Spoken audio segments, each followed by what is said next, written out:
Hello, everyone. Welcome into Yelling from the Couch. I'm Brent Humphreys. He's Gage Bertovich. This is, there's a few things going on here, Gage. How you doing? Yeah, I'm doing good. Told you a little bit I was sick at the beginning of this week. The weather just sucks right now, but all is fine. We still got NFL, OTAs, mini camps, and all that fun stuff going on. The MLB season is going. And outside of that, I think the Steelers have all their draft picks signed. How's the Bengals doing? Well, it's funny you mention that, but the Bengals, they've got some draft picks signed. All of them, actually, except for their first and second rounder. And that is not going good for the first round pick there, Shemar Stewart. I don't know what the thought process is for him and his agent because it's like you weren't good in college. You had what, 4.5 career sacks in college. Somehow the Bengals turn around and make you a first round draft pick, and now you're having arguments over your rookie deal. But he could potentially hold out. They could either trade him or he could hold out until the draft next year and be taken by any other team except the Bengals. It's like, I don't think I've ever seen this or heard of this happening. And it's very weird that especially a guy with very low caliber like play in college ball would do that. Yeah, I mean, the Bengals, they've been known to be some cheapskates, before, especially with their draft picks and stuff. But they've been consistent though about it, and Mhm. Stewart's no exception to this. But I don't know. He's getting some bad advice somewhere. But he's getting hung up on a guarantee. I think it is. It's in there. He's wanting a guarantee contract, but the Bengals are, if he gets hurt, they're wanting to void the contract. So Yeah. I don't know. I don't know what they're doing. I don't know what he's doing. I mean, I see what the Bengals are trying to do. I mean, they've done this before with draft picks. Uh, Yeah. seven. And it's I mean, not like, yeah, it's not like the Bengals really lose out on much. I mean, yeah, you wasted a first round draft pick on this guy. But if you're going to have already this much of an ego and be this much of a head case, maybe it's something that the Bengals don't actually want in the facilities. yeah, and I can't say that I was excited about the pick to begin with, but since they've already made the pick, I was like, okay, well, let's get him in. Maybe he can, you know, maybe they see some potential that I don't see. I don't know. Yeah. But I mean, it's not a money issue because, like 18.9 million is what, I think is on the table there. And it's not a money Yeah. issue. It's a language that's in the contract. Um, it's a clause that he doesn't like about voiding future guarantees. Mhm. So, I I see why they're putting it in there. Yeah, but just sign the deal, dude. Like, you're gonna get your money. Stay healthy. Don't do anything stupid.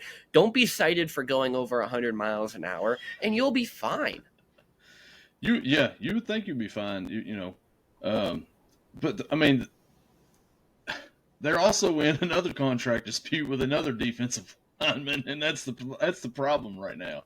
Like, who is going to play line on defensive line this year for the Bengals? Trey Hendrickson's still holding out, but I think there's going to be a deal done in that situation there. But this guy right here, like, he's already seeing the thing going on with Hendrickson. He's like, you know what? I want to make stuff even harder for the Bengals as well. Why not?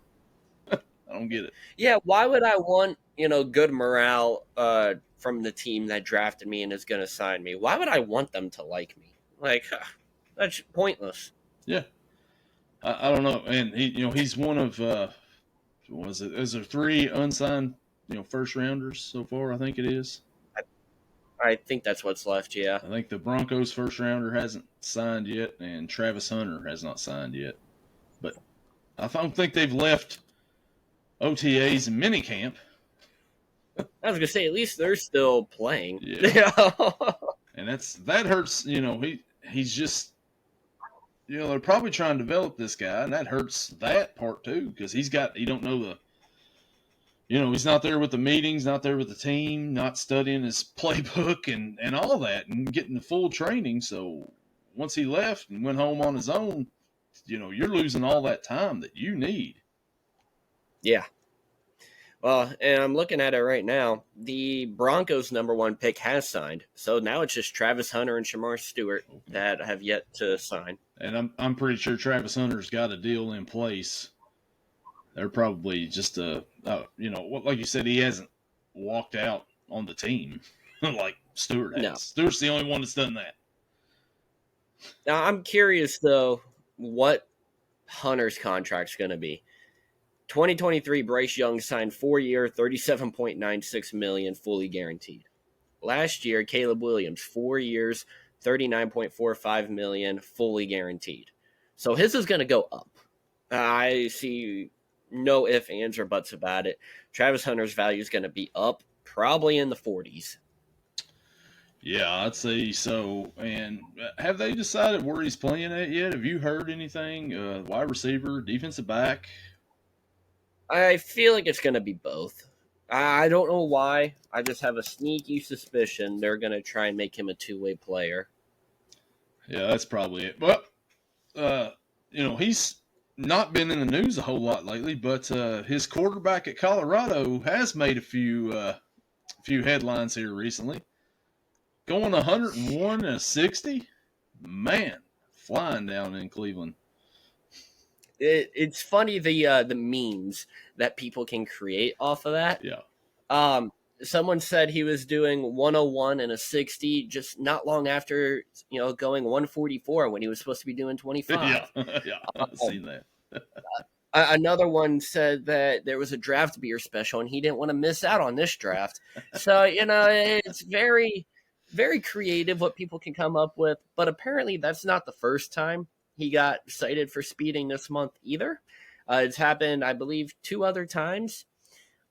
Cleveland, sounds like you got your guy, honestly. Yeah, already making headlines in the wrong ways. And, your 5th quarterback up there.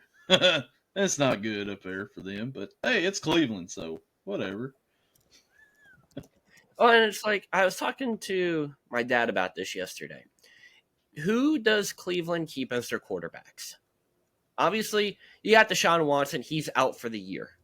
So he'll probably be on IR, and we will never hear from him ever again.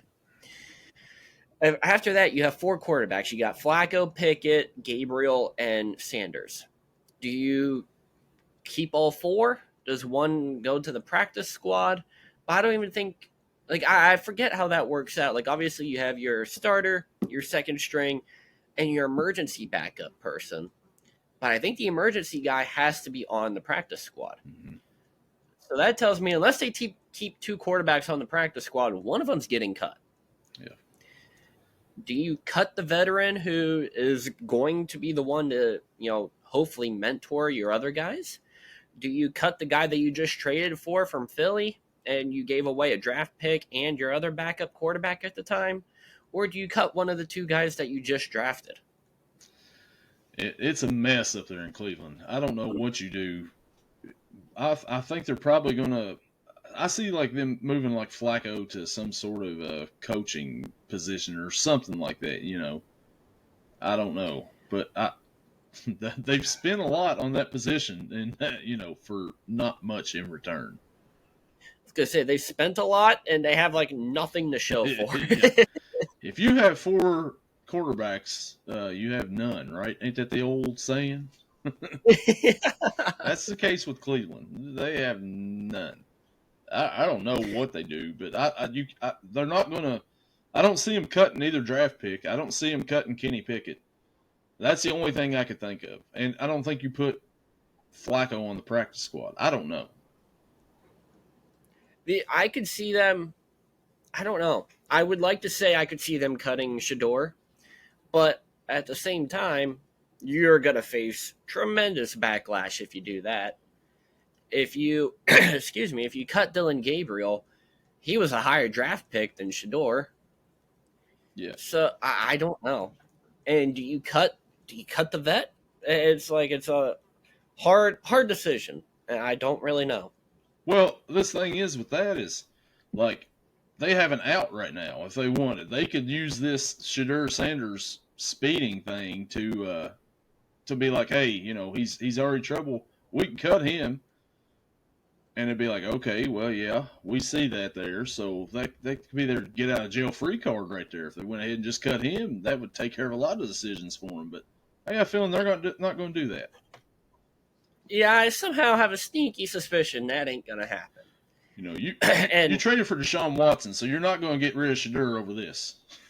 no, no, not at all. And who knows? They might keep Shedeur and hope he is like the chosen one, considering what was it, LeBron James's rookie year for Cleveland Cavaliers. He had a 101 mile per hour speeding ticket as well. So, and look at the GOAT he became. Well, So you never know. there you go. Maybe that's the key in Cleveland. You go over 100 and you become one of the greatest ever.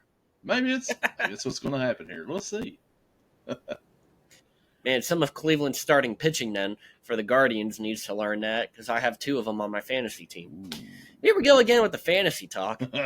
How is your fantasy baseball team doing, by the way? Well, Is I'm in 2. Is it as bad as your fantasy football team with the injuries? Position player wise, no. Starting pitcher wise, however, yes. So I'm in 2 leagues. I am in a free league, which, I don't really care too much about that, but I have Reese Olson and Shota Imanaga, who are both on the injured list. And then my paid league, I have Ezekiel Tovar, shortstop for the Rockies, on the injured list, but that's not terrible because he's been on a down year. So have the rest of the Rockies, so that's fair. Well, yeah, that's very true. And then starting pitching wise, Nathan Eovaldi, IL 15. Kodai Senga, IL 15. Let me see here. Luke Weaver for the Yankees, IL 15. Sean Manaea, IL 60.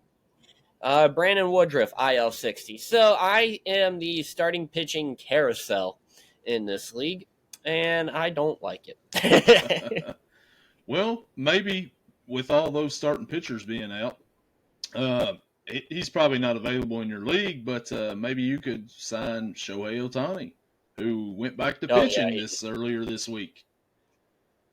Yeah, he was picked up as soon as they said, "Hey, we're starting him." But I mean, 1 inning, no strikeouts, allowed a run, 2 base runners. It's like you couldn't really expect much out of his first start in since 2023, I think they said. Mm-hmm. But did they rush him back too early? I don't know. They got his pitch count up there. The Padres, they did him some good work, but I don't know if it was too early or not. Yeah, I don't know, but that's the first time he's pitched since signing with the Dodgers. They said he's done a few bullpen sessions and stuff, I believe, before that. But yeah 1 inning's worth. But they needed it. The Dodgers, they're down a bunch of starting pitchers, so they needed to see what they got in Shohei pitching wise. So he's back. I don't know if he's gonna, when he's supposed to pitch again or how much longer he's gonna pitch or whatever. But yeah, he's back pitching, doing both ways. The Travis Hunter, Travis Hunter's trying to do the Shohei. I guess he did it first, but yeah. Excuse me. Well, just staying on the baseball talk. Mm-hmm. The Pirates, I'm over it. I'm over them. I'm over Pittsburgh. They split the doubleheader last night with the Tigers. 4-4 going into extras. You have a rain delay. You come back, and they score 4 in the top of the 10th. All right, cool. You win that one. But I feel so bad for Paul Skeens. Oh, yes. No decision again? No decision. This man has a chance to win Cy Young with a losing record. How does that work out? I don't get that. It shows what kind of team he has around him, because he's been awesome. And shows what kind of a player he is. Yeah. I mean, he has a league-leading 4.3 WAR, with a 4-6 record, a league-leading 1.85 ERA in 16 games, has pitched one complete game, 102 innings. What else do we got? 106 strikeouts, a 0.882 WHIP, and has allowed a league best 5.6 hits per 9 innings. And this guy, if he was on any other team that was, competent, he would have probably 10, 11, maybe 12 wins and be, the top pitcher in the league. It is so frustrating when this guy, he's all around best pitcher in the league, definitely. And he has not gotten a win since, looking at it right now, since Pittsburgh played at Arizona and they won 10-1. And in that game, Skeens goes 6 2/3, 4 hits, 7 strikeouts, 1 hit by pitch, 26 batters faced. How can management not put a team around him that is decent, good? I'll take average right now. Don Kelly, the fill-in manager since Derek Shelton got fired, he's been okay, but nothing much has changed. The hitting hasn't changed. It's been awful. The only thing that has changed has been the pitching. The pitching is down almost, I believe, 2 full runs ERA-wise since, Shelty was fired. And I don't know if that's an Oscar Marin, their pitching coach thing, to where maybe he's figured something out, something has just clicked.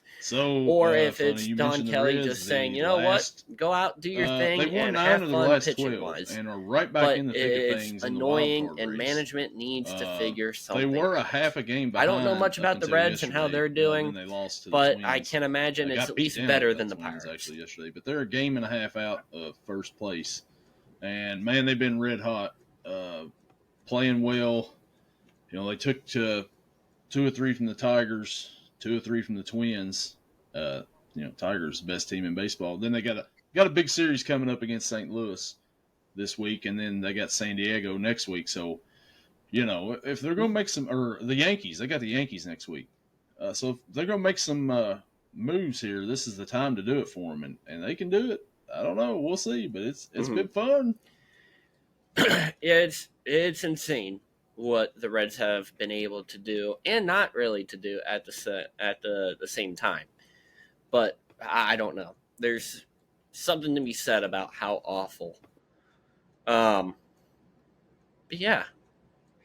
Hopefully Brett comes back here and we can continue. I'm pretty sure bad internet connection. I know the weather's been kind of funky, so hopefully he's able to get back.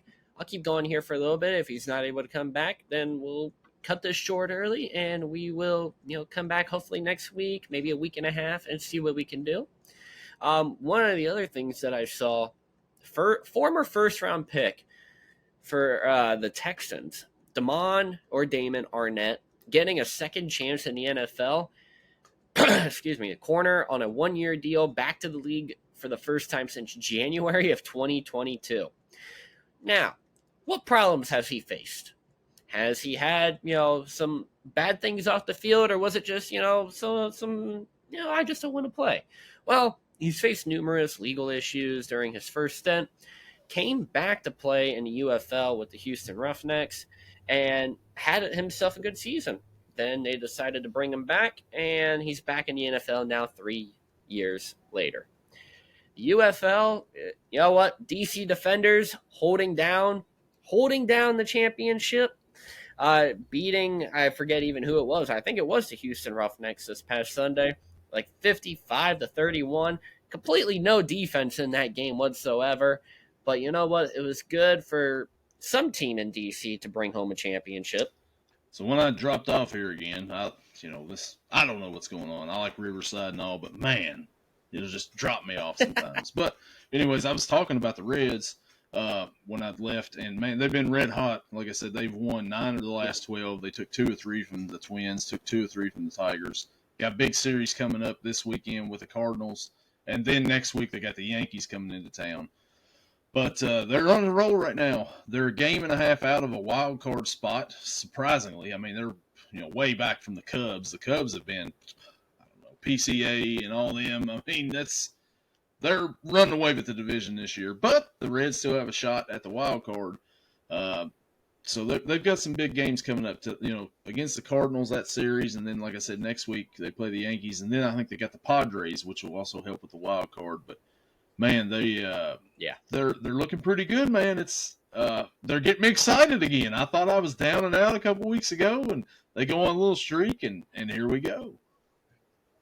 How's it feel? Does it feel nice to have some hope in your baseball team? It does feel nice to have a little hope in the baseball team, but also, that, well, it's probably going to get, my hopes up really high until like the end of August. And then I'm going to be like, oh, okay, well, they're letting me down again.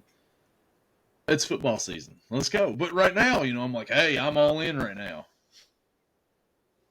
Well, I will say it feels like the last time that we did the podcast here, I think the Pirates were 20-40 or something like that.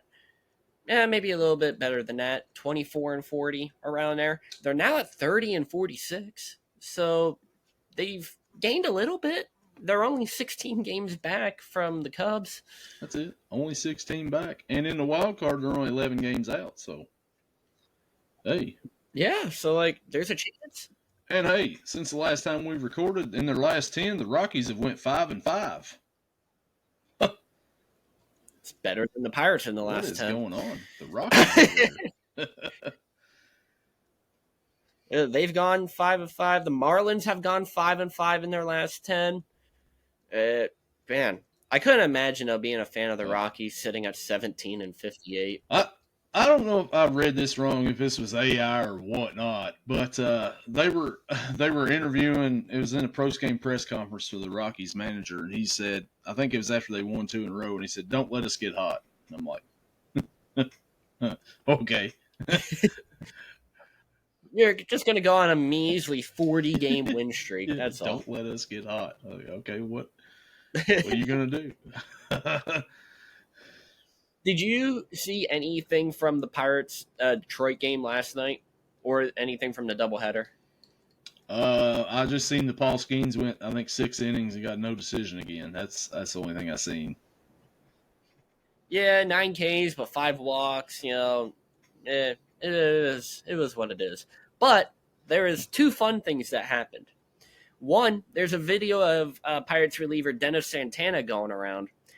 Out of the bullpen, I'll have to send you this then, but getting into an argument with a fan, jumping up and swinging to try and hit him, I'm like, ooh, okay. I don't know what this fan said, but oh my God. Oh, man. And then the top of the 10th comes around in the nightcap for the doubleheader. And Tommy Pham is the automatic runner on second.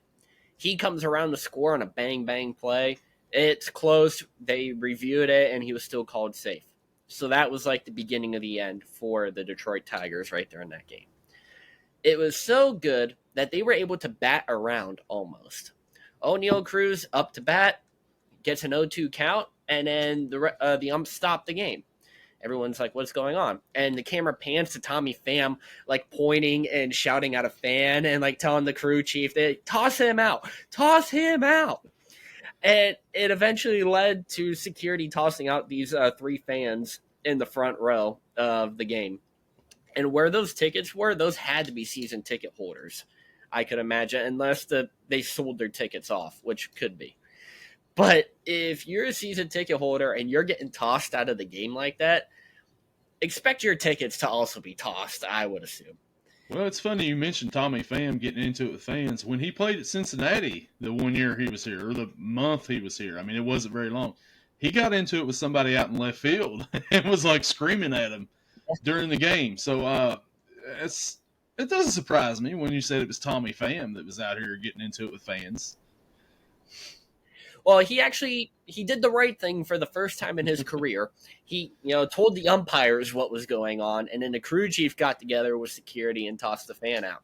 He didn't make any obscene gestures that we know of. He's not going to get suspended for another game like he did here against the Yankees a bit ago. Wasn't in left field like he was during preseason yelling at fans. And then I thought it was funny. The bottom of the 10th comes out, and Tommy Pham gets replaced. defensive-wise out in left field. You don't. It's an 0-2 count to O'Neal Cruz after the fans get tossed, and the fans in Detroit are just chanting, "Tommy sucks! Tommy sucks!" And O'Neal Cruz can't keep a straight face. He's up there to bat. He's laughing away. You can see him in the batter's box holding his bat, just dying of laughter, and promptly strikes out. But it was funny, and I don't think I've ever seen anything like that. Oh man, yeah, that's great right there.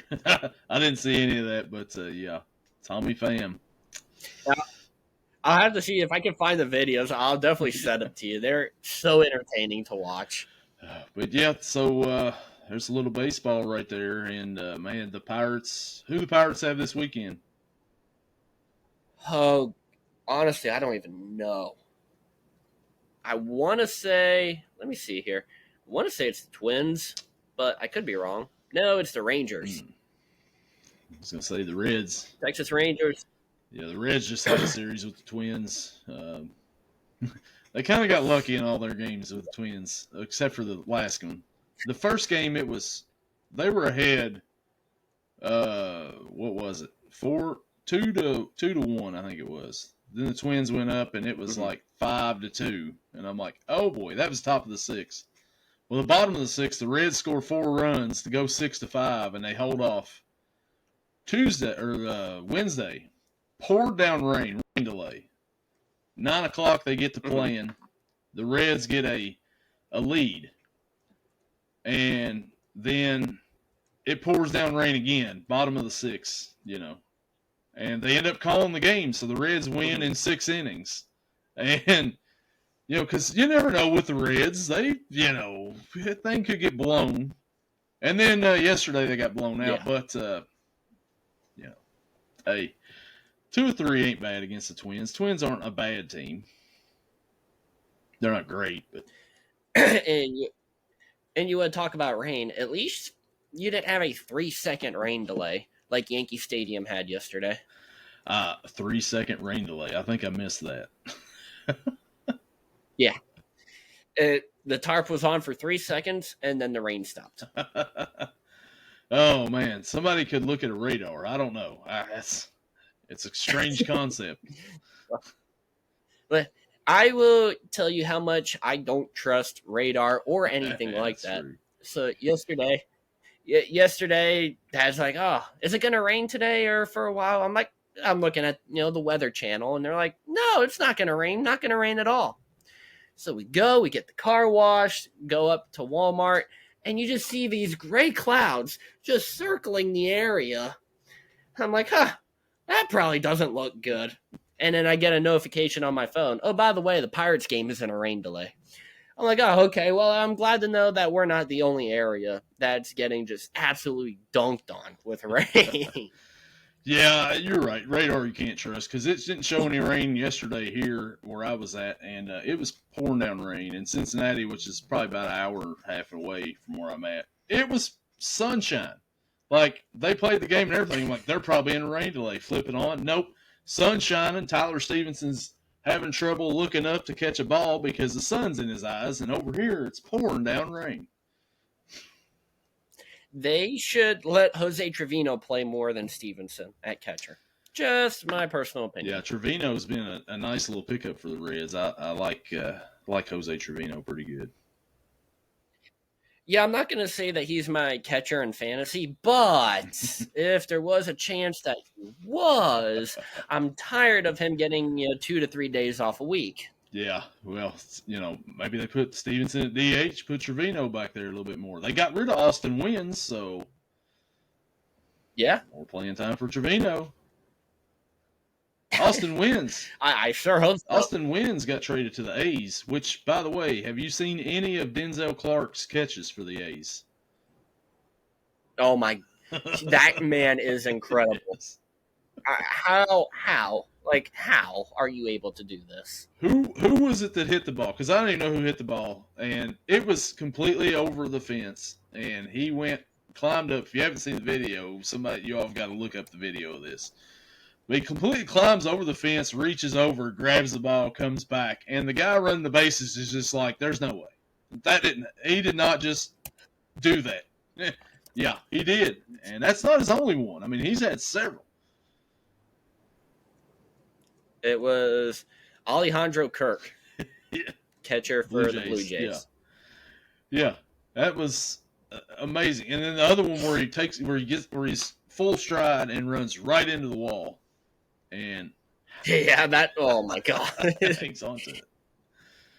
He's something else. That had to hurt. For the A's to have what the A's have, which is not a whole lot to cheer for that team. Have somebody like that out there to make things exciting. He definitely makes things exciting for them. Oh, yeah, he makes things exciting. I don't know how he is with the bat, but his fielding-wise is phenomenal. I looked up the lineup one day just to see, where he's playing at and where he's batting at. He's batting like 8th, so I'm sure that he's probably not the best hitter, but he's probably not on the team for hitting reasons. No, definitely not with these stats. Let's see here. He spent time between AAA, Las Vegas, and the majors. In the majors this season, he has played in 24 games, has 77 at-bats. He has 15 hits for a whopping 195 batting average, 225 on-base percentage, 2 walks, 4 stolen bases. How many strikeouts does he have? 36 strikeouts. Wow. So that's what, a 50% strikeout rate? Yeah, you can see. So you mentioned that he was playing for the AAA Las Vegas team. That's interesting. Yes. That's going to be the major league team here for long, Las Vegas. Are they going to be, is Sacramento going to be the AAA spot for the A's or what? I don't know. That's a good question. I don't know. Yeah. I didn't even think about that till you just brought it up. I thought it was kind of interesting. You was like, yeah, the AAA Las Vegas team. I'm like, oh, that's going to be the major team for long. He wasn't bad in AAA either. Batted 286 in 31 games. Then they call him up, and he's like, nah, I only want to field. Yeah. I don't like this ball to bat thing. I will be below average at the plate, but I will be elite out in the field. Let's go. Too bad there's not a designated fielder position. You fit that. And, yeah. They should let pitchers come back to hit, have a designated fielder and a designated hitter. The pitcher can just take the spot of the designated fielder in the batting lineup. Yeah, it's completely the opposite of what Shohei wants to be. He's like, I will pitch and I will play designated hitter. And it's like, okay, yeah, I'll do both. No. That's why, if you do that, you create one extra spot there for a hitter in the Dodgers lineup. Yeah. And that's why they're so, I don't know, dangerous. Favorites to win the World Series again. Yay. Yeah. I'm just hoping the Reds make the playoffs. I'm not even worried about trying to win a World Series yet because of what all's out there. Talk to me in a year so I can go, I hope the Pirates just make the playoffs too. Well, because nothing's happening this year. Yeah. It didn't even start up. I mean, they didn't really give you much hope to begin with at the beginning of the year. Like the Reds, kind of give me some hope. The only hope I had was when Derek Shelton was fired and Don Kelly was named manager. Now, they've put on some good win streaks, but like I mentioned earlier, the pitching-wise has been why. They are down almost a run and a half starting pitcher ERA-wise since Derek Shelton was fired. Hitting-wise, they're still bottom 3 in the league. So, not much difference there. Yeah, if you give up 2 runs and you're only scoring 1, it really doesn't matter. Yeah. The Reds have had that issue before. There'll be some games the Reds won't score anything. Next game, they're like, there's 11 runs. I'm like, save some for tomorrow. Here's 24 runs. Like, save some for the rest of the week. All right, please. Save some for the rest of the year at that point. Man, 24 runs in a game, and then you can't score 1 the next day. It's bad. More consistency is what I need. Well, I did see here a couple weeks ago the Pirates brought up good old Nick Solak from AAA, former Reds player there. Did great in AAA, batted .300, Did great in spring training. Batted over 300. Comes up to the majors. I think batted 100. I think with the Pirates, he's now back down in AAA. So you guys need to keep all these AAA warriors and not let Pittsburgh take anymore. Well, speaking of, yesterday at the end of the game, there was 2 outs, and the Reds had good old Connor Joe up, former Pirates great, and he struck out to end the game. So, I mean, we're trading things right here, So, like Joe, like with a name like Connor Joe, I mean, like that's his last name? Joe is his last name? Like, you sure you didn't just make that up? To be fair, in my defense, Connor Joe was a Padre before he came over to the Reds. Nick Solak went Reds, Pirates. Here we go. There's a gap in between the Pirates and the Reds there. There was the Padres there. So they get the blame. It was the Padres that made him a bad hitter, not the Pirates. Either way, I would be glad if Connor Joe played, in Louisville or Dayton, somewhere in the minors would be fine. That's where he belongs. Or any other major league team. Give him to the Rockies. I will take Kyle Farmer back. I don't. It doesn't matter. Yeah, I know that's bad because they'll give you German Marquez for I'll him. take it. We've already taken. I don't think we've already taken Garrett Hampson from the Rockies this year, and I mean that was something. I don't know. I don't know if you want Marquez and his 6.11 ERA across 15 games and has 50 strikeouts and 73 2/3. Yeah, probably not. I mean, Nick Martinez didn't have the greatest game yesterday, but I would still take him over Marquez. Yeah. Yeah, at least Martinez can strike people out.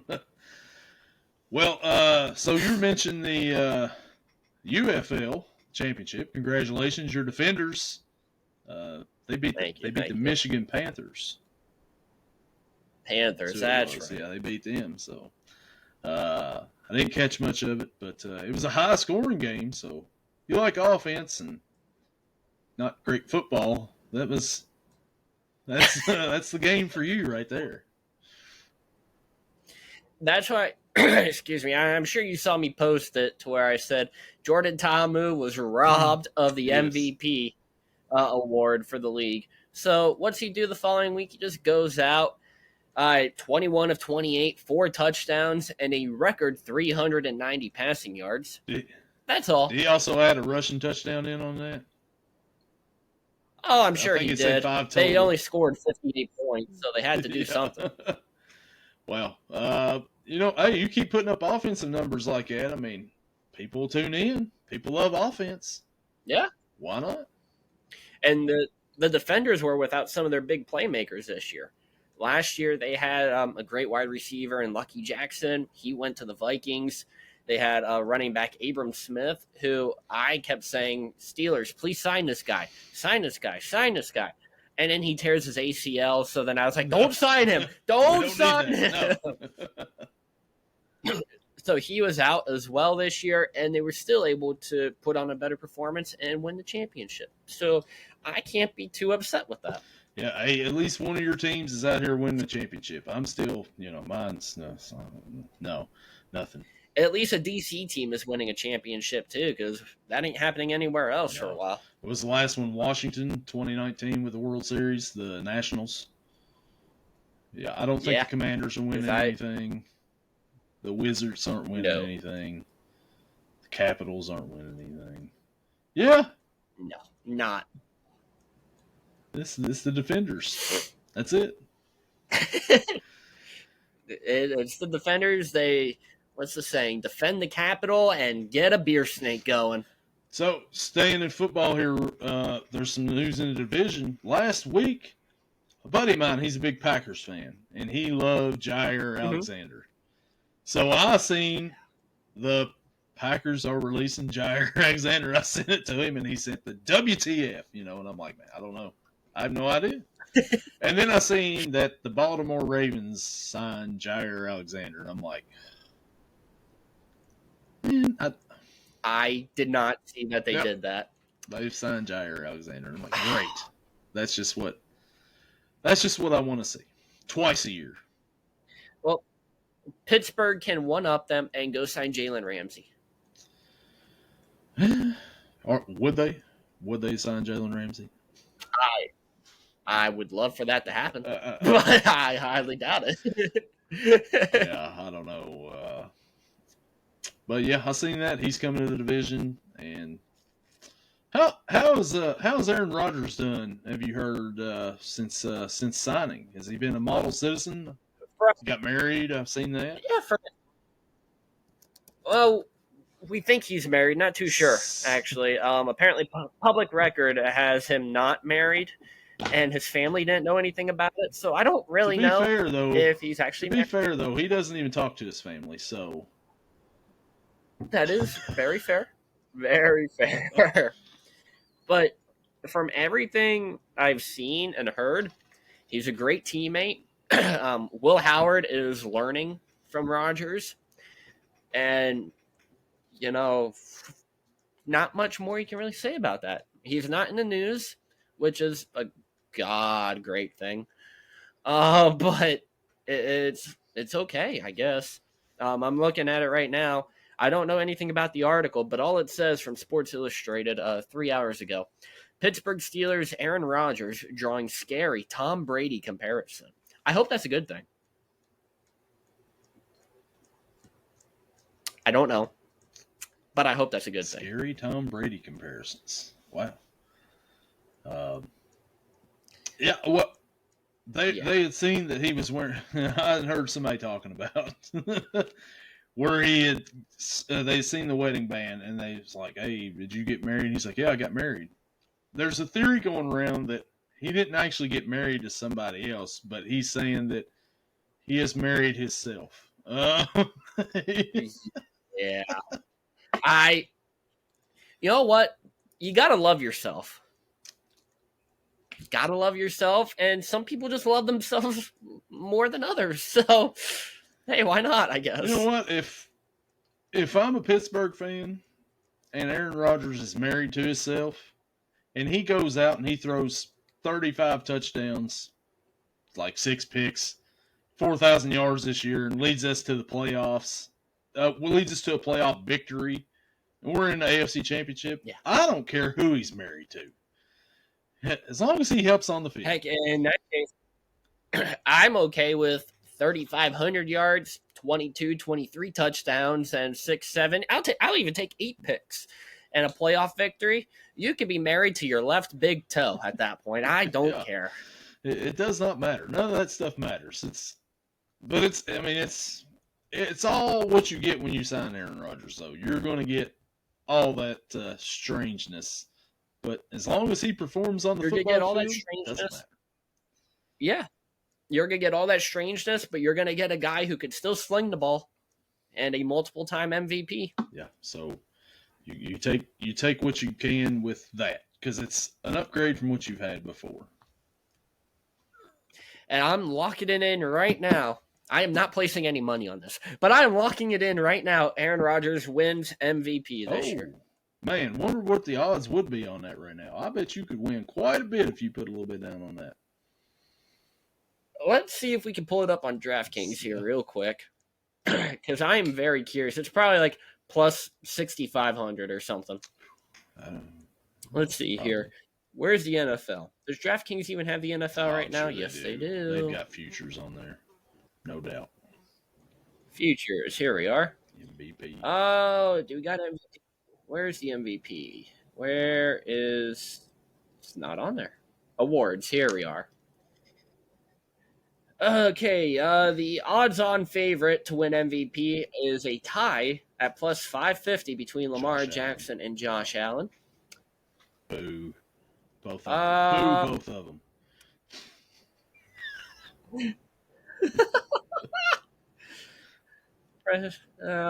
Let's see here. Oh, I found it. Aaron Rodgers. He's only tied with Tua and Saquon Barkley at plus 5,000 to win MVP. Wow. Those are better odds than what I thought that would be. Oh my God. The worst odds plus, how many zeros is that? 1, 2, 3, 4. plus 20,000. It is a tie between Devon A-Chain, Will Anderson Jr., Tyreek Hill, Ashton Genty, Travis Hunter, Bucky Irving, Nico Collins, Puka Nacua, and Nick Bosa. Get your Nick Bosa MVP votes in right now, people. Let's go. Plus 20,000. Oh my God. I thought I saw Jamar Chase on this list at some place. Oh yeah, plus 15,000. Do we have a good old Joe Burrow? Oh, he's only plus 650. You know, anytime you put money down on a non-quarterback to win MVP, you're pissing your money away. Just about. Yeah. Yeah. That's like, am I going to do Saquon or am I going to do Aaron Rodgers? I'll take the quarterback. I'll take the quarterback out of that right there. That should automatically give me a little bit better odds between those two. You would think. Yeah. What's the cash out on that? Yeah. Get a cash out like now. Well, there's has the Pirates, has the Steelers signed their second round draft pick yet? I don't think anybody has besides the Texans and the Browns. I have not heard. There's been a holdout with all the second round picks. Yeah, I don't know what's going on with that. Well, the thing is, the Jaden Higgins and Carson from the Browns, that guy, they've signed fully guaranteed contracts. Yeah. Something that they don't do with second round picks. And now the rest of the second round picks are like, hey, they got fully guaranteed contracts. We want the same. So we're not going to sign. Well, you know how much with how much I forgot, the Steelers didn't have a second round draft pick because they just traded away for, I don't know, DK Metcalf or somebody like that. Okay. Well, then that. So technically, yeah, they did sign their second round draft pick to a huge contract. So this second round holdout thing doesn't really affect you then. That's why you might not have known what's going on because, wow, that's good for Pittsburgh. That's why I didn't hear. Don't have to worry about that drama. Yeah. Love it, love it, love it. Yeah, so I don't know what they're going to do with that. I don't know if you do. Would you go ahead and give guaranteed contracts to second round picks and then, there you are for the rest of time? I don't think even first round picks deserve guaranteed contracts. That's the Shemar Stewart. I mean, unless it's like 20% guaranteed or something ridiculous like that. But fully guaranteed contracts, all a player has to do just fulfill your 4-year deal. Well, heck, you made $40 million. I don't need more. Yeah, I'm done. Yeah, I'll be out after this, whatever. But you don't. Yeah. I think that all the NFL teams need to stand their ground on this right here. Do not give in to that. Mm-hmm. They have to, but I have a bad feeling they won't. Yeah, there was, as of the other day, it may have changed now. 40 draft picks had been unsigned. 30 of them were second-round picks. That's crazy. And the Bengals, I think, are the only team that has multiple draft picks not signed. What if they just go and not sign the entire draft class? They're just like, we just wanted to make you guys think that you were going to be in the NFL. Good luck next year. Yeah, you guys remember when we signed T. Higgins and Jamar Chase earlier in the offseason? Yeah, we can't afford your little contract now. Sorry. Unless you're willing to do, $5 million a year. Shemar Stewart, we'll give you 4 years, $20 million, but 6 guaranteed. Yeah, guys, sorry. We signed those guys. We're going to sign Trey Henderson for a 3-year deal. You're just gonna try next year. Maybe you'll get drafted to a good organization that'll pay their players. I don't know. We'll see. Or we could just trade you away and send you off to another team that won't want to deal with your ego. Up to you. We'll get some draft picks for them, and we'll use them very wisely like we do every year. And we'll go from there, guys. Let's do it. I'm very curious if they did trade away Stewart, what they would get in return. I bet it's not a first-round pick. Be lucky, I bet, if it's a third-round pick. So, Yeah, even if you traded to, like, Philly, the last pick in the draft. Yeah. They're not giving up that last pick in the draft for Shemar Stewart. No, not at all. I don't get it. I don't get it. I don't get the pick. I don't get his holdout. I don't understand any of it. There's a lot in this world we'll never fully understand. And this is just icing on the cake. Yeah, it's the Bengals, so I know, like, they're not really fond of paying players. You've seen some of the drama with T. Higgins and them, but they actually paid them.